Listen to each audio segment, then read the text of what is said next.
হয় মই 1.5 বছৰ হ'ল মই এতিয়ালৈকে মানে কি 2023 মই গাড়ীখন লৈছিলোঁ আৰু গাড়ীখন লোৱাৰ পৰা বিভিন্ন ধৰণৰ সমস্যাৰ সন্মুখীন হৈ আছোঁ যেনে ধৰক প্ৰথমতে মোৰ গাড়ীখনৰ যিটো ৰানিং অৱস্থাতে যিটো মিউজিক সিস্টেম আৰু মিটাৰ বক্সৰ যিটো সিস্টেম ডিসপ্লে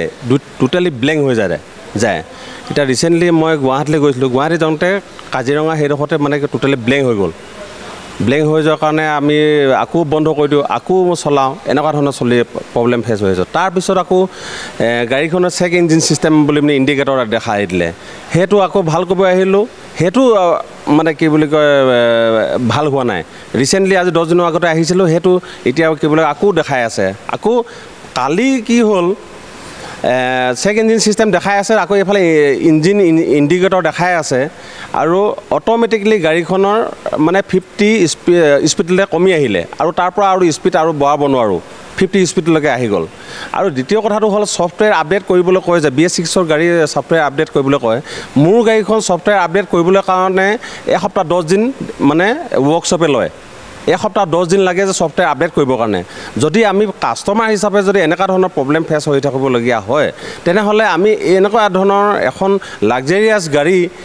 লোৱাটো কোনো অৰ্থ নাইকিয়া হৈ আছে আৰু আমাৰ যেহেতু এটা যথেষ্ট ডাঙৰ এটা ব্যয়বহুল হিচাপে আমি খৰচা কৰি যথেষ্ট নিজৰ ইনকমে এখন গাড়ী সপোনৰ গাড়ী এখন লৈছোঁ সেই সপোনৰ গাড়ীখন যদি আমাৰ প্ৰতি মাহত দুবাৰ তিনিবাৰ যদি প্ৰব্লেম ফেচ হৈ থাকে এই প্ৰব্লেম ফেচখিনি যদি মহেন্দ্ৰ কোম্পানীয়ে সমস্যা সমাধান কৰি নিদিয়ে মোৰ ক্ষেত্ৰতে হোক বা অন্যান্য ক্ষেত্ৰতে হোক কিন্তু মোৰ ক্ষেত্ৰত এনেকুৱা ধৰণৰ হৈ আছে বুলি মই ভাবো প্ৰতি মাহতে সমস্যাৰ সন্মুখীন হ'ব আৰু মোৰ যিটো অনলাইনৰ যিটো সিস্টেম আছে এই সিস্টেমত দেখিলে গম পোৱা যায় প্ৰতি মাহতে মই এই ৱৰ্কশ্বপলৈ আহিবই লাগে আৰু মোৰ ঘৰৰ কাকপথাৰ পৰা এলে আহোঁতে মোৰ 2000 টকা তেল লাগে ইটো কাৰণতে প্ৰতি আহি থাকোঁতে মোৰ এক্সট্ৰা অৰ্ডিনাৰী মানে খৰচাটো হৈ আছে আৰু খৰচা হোৱাৰ লগে লগে সময় অপব্যয় হৈ আছে এই কথাখিনি হৈ আছে আকৌ ৰিসেন্টলি কি হৈ গ'ল মোৰ মানে লেফট সাইডৰ ড্ৰাই শ্যাফ্টটো ভাগি গ'ল অটোমেটিকলি ভাগি গ'ল আৰু ভাগি যোৱাৰ ফলত মানে ৱৰ্কশ্বপলৈ লৈ আহিলোঁ আৰু লৈ অহাৰ পিছত আকৌ নতুন এটা লগাই দিলে সেইখিনি লগাব যাওঁতে 15 দিন লাগিলে এটা ড্ৰাই শ্যাফ্ট যদি ডিলাৰত যদি ড্ৰাই শ্যাফ্ট লগাবলৈ যাওঁতে যদি মোৰ 15 দিন লাগে তেনেহ'লে আমি কেনেকৈ ধৰণে আমি সুখী হ'ম যে গাড়ীখন লৈছোঁ লৈ পানি আমি সুখী হৈছোঁ বুলি লোৱাৰ পিছতো আকৌ বেয়া হ'ল ড্ৰাই শ্যাফ্টটো বেয়া হোৱাৰ ফল অন্তৰত আমি ভিতৰৰ ফালে খুলি মেলি চালে যে 4 হুইলৰ যিটো নটবল আছে সেই নটবলটো হলকি আছিলে সেইটো নাই আছিলে কি ডিলাৰতে নাই আছিলে না কি বোলে মেনুফেকচাৰিং কোম্পানীৰ পৰা আহোঁতে নাই আছিলে সেইটোতো আমি নাজানো কিন্তু ইঞ্জিনটো বহি যোৱাৰ ফলত ড্ৰাই শ্যাফ্টটো ভাগি গৈছিলে তো এইখিনি মানে বিভিন্ন ধৰণৰ সন্মুখীন প্ৰব্লেম ফেচ হৈ আছোঁ এই প্ৰব্লেম ফেচটো মই ভাবিছোঁ কি যেহেতু আমি সপোনৰ গাড়ীখন লৈছোঁ এই সপোনৰ গাড়ীখন যাতে আমি অতি সোনকালে মোক এখন মানে প্ৰব্লেম ফেচ যাতে নহ'ব পৰাকৈ ব্যৱস্থা কৰি দিব লাগে নহ'লে এখনত বেলেগ এখন গাড়ী দিয়াৰ ব্যৱস্থা কৰিব লাগে বুলি মই মানে কোম্পানীৰ কৰ্তৃপক্ষক মই অনুৰোধ জনাইছোঁ আৰু এই সমস্যাটো যাতে সমাধান কৰি দিয়ে তাৰ কাৰণে মোৰ ফালৰ পৰা বিনম্ৰভাৱে অনুৰোধ জনাইছোঁ মই লৈছিলোঁ যোৰহাটৰ সেই কথাখিনি ক'বলগীয়া আছে দেই যোৰহাটৰ ডিলাৰৰ পৰা লৈছিলোঁ যোৰহাট ডিলাৰৰ পৰা আনোতে যিহেতু তাত মই গৈ পাওঁতে ৰাতি হৈ গ'ল গাড়ীখন মই ৰাতি লৈ আহিলোঁ অনাৰ ফলত মই ঘৰলৈ অনাৰ পিছত যেতিয়া মানে ৱাশ্বিঙৰ কাৰণে পঠিয়া হয় তেতিয়া মানে পিছফালৰ পৰা নিগনিয়ে কুটিলে নিগনি কোটা কি বুলি কয় মানে যিখন মেট আছে সেই মেটখনত মানে নিগনি কোটা দেখিলোঁ তো তাৰপিছত মই কমপ্লেইনটো যোৰহাটৰ ডিলাৰত মানে কমপ্লেইন কৰিলোঁ তাত তেখেতসকলে ক'লে অৰ্ডাৰ দিলে নতুন কাৰ্পেটখিনি চেঞ্জ কৰি দিম বুলি ক'লে সেইখিনি চেঞ্জ কৰি কিন্তু 3-4 মাহৰ পিছত সেইখিনি চেঞ্জ কৰি দিলে কিন্তু তেখেতসকলৰ এখন নতুন গাড়ী মোক ডেলিভাৰ কৰি দিলে আৰু সেই ডেলিভাৰ কৰাৰ ফলত যদি এখন নিগনি কোটা যদি কি বুলি কয় গাড়ী মোক যদি এজন কাষ্টমাৰক যদি দিবলগীয়া হয় আমি কেনেকৈ ধৰণে ঘৰখনে আমাক কেনেকৈ ধৰণে ভাবিছে মই যদি এতিয়া ঘৰখনলৈ এখন নতুন গাড়ী আনিছোঁ মানে নতুন সদস্য আনিছোঁ বুলি ধৰক তো সেই নতুন সদস্য যদি আনোতে যদি ঘূনে ধৰে তো তেতিয়াহ'লে পৰৱৰ্তী সময়ত যে বিভিন্ন সমস্যাখিনি সন্মুখীন হৈ আছোঁ কোম্পানী বা ডিলাৰ ফালৰ পৰা কেনেকুৱা ৰেছপন্স ৰেছপন্সটো একেবাৰে নাই হা এতিয়া কোম্পানীত আমি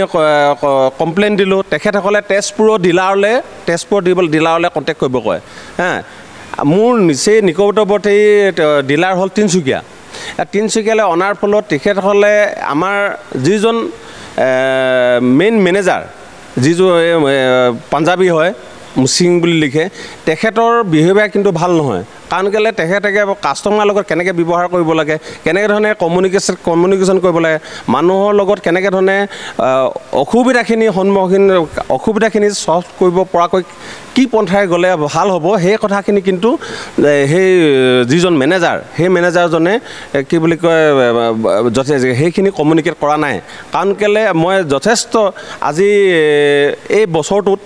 বহুত দিন আহিলোঁ কিন্তু আজিলৈকে ফোনত এবাৰ দুবাৰ কথা পাতিছোঁ তাত ঠিক আছে मैं आपको बता देगा हाँ कि इसका हम पहले समझ लेता है उसके बाद आपको समझा देगा এনেকৈ বুলি কৈ মিনি কিন্তু পৰৱৰ্তী সময়ত কোনো ধৰণৰ না আহিলে ৰেছপন্স দিয়ে না ফোনত কিবা কিবি কয় কিন্তু পাল বোলা যিজন ব্যক্তি আছে তেখেতে কিন্তু মোৰ লগত কমিউনিকেট কৰি থাকে যে যথেষ্টখিনি এইখিনি অসুবিধা হৈছে হয় মই এতিয়া সেইটোৱে ভাবিছোঁ যে পৰৱৰ্তী সময়ত যদি মোৰ এনেকুৱা হৈ আছে তো আজি মই যদি সময় পাওঁ মই কোৰ্টলৈ যাম বুলি অলৰেডি উকিলৰ লগত কথা পাতিছোঁ আৰু মই যিটো কনজিউমাৰ কেছ কৰিবলৈ মই গৈ আছোঁ কাৰণ কেলে কনজিউমাৰ কেছ মই কৰিবই লাগিব কাৰণ কেলে মোৰ আজি 1.5 বছৰ দিন মোৰ যিটো ভুক্তভোগী আগৰ পুৰণা যিখন গাড়ী আছিলে সেইখনেই ভাল আছিলে বুলি ভাবিছোঁ মই কাৰণ কেলে এইখন গাড়ী যদি এখন লাক্সাৰিয়াছ গাড়ী লৈ যদি 1.5 বছৰ দিন যদি মই ভুগিবলগীয়া হয় তেনেহ'লে মোৰ আৰু কি কাম নাই কি দুনিয়াত আৰু মোৰ কাম নাই সময়ৰ অপব্যয় পইচা অপব্যয় মানুহৰ আৰু আছে কেইদিন আৰু আমি যদি ক'ৰবাত এখন গাড়ী যদি ফুৰিবলৈ যাবলৈ যদি আমি নিজৰ কনফিডেন্স লেভেলে নাইকিয়া হৈ গৈছে এখন গাড়ীক লৈ তেনেহ'লে আমি কি বুলি কয় ক'ৰবালৈ যাবলৈ কি মানে কোনো ধৰণৰ যিটো কনফিডেন্স হ'ব লাগে সেই কনফিডেন্সটো নাইকিয়া হৈ গৈছে সেইটো কাৰণে আমি গুৱাহাটীলৈ এতিয়া যাম বুলি ভাবিছিলোঁ যদিও এতিয়া কেঞ্চেল কৰিবলগীয়া হৈছে